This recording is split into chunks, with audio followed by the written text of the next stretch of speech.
First, remove the oven door. Be careful if it is hot. Dispose of any ash from inside of the oven. Next, open the propane tank fully and then turn the knob to ignite. Hold the ignition for 10 seconds and then a small flame will emerge. Then turn to high flame and let that go until your small wood pile lights. Let that burn down to a bed of coals and then gently stack 2 logs on top of your bed. Let that burn down in the middle of the oven for a while. Then, when you're ready to start cooking, push to the back and check the temperatures of the stones. The top left one close to the gas should be around 750 degrees. It decreases until you get to the oven door, which is about 300, perfect for holding pies. Then, flour your dough stretching surface to prevent sticking. Use 2 fingers to start and create a crease or an outer crust. Use your fingers to even out the middle gently. See this crease right here? We're going to use it the whole time we stretch. It's very important. Use your hands to DJ the dough and stretch out the outer crust a bit. Once it's a little large, you can move on to your knuckles. You can use the knuckles the whole time to finish stretching the dough.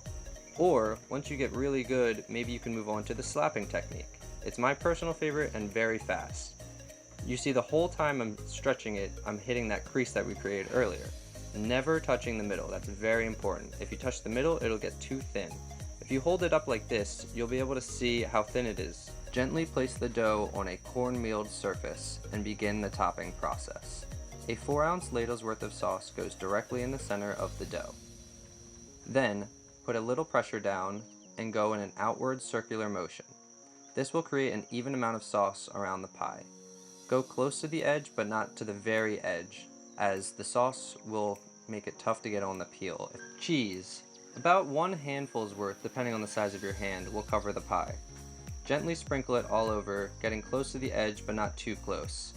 You don't want to have to clean up a lot of cheese later on the countertop. Even out any spots that are too light or too heavy, and then you're ready to move on to the toppings. For this example I used pepperoni, but generally get the toppings evenly distributed over the pie, close to the edge but not too close to the edge. Flour the peel and then wiggle in the front of the pie. Gently go back and forth until it slides onto the peel. Then adjust any overhanging dough so that it doesn't fall off into the oven. Basically do the same thing you did to get it on the peel. Gently go back and forth until it slides off. If you go too fast, you'll have an oblong pie.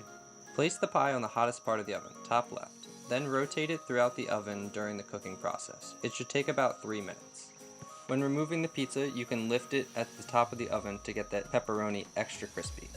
Remove, and then we'll begin cutting. When you're cutting the pizza, be confident in your first cut.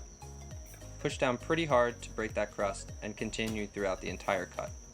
8 slices, 4 cuts.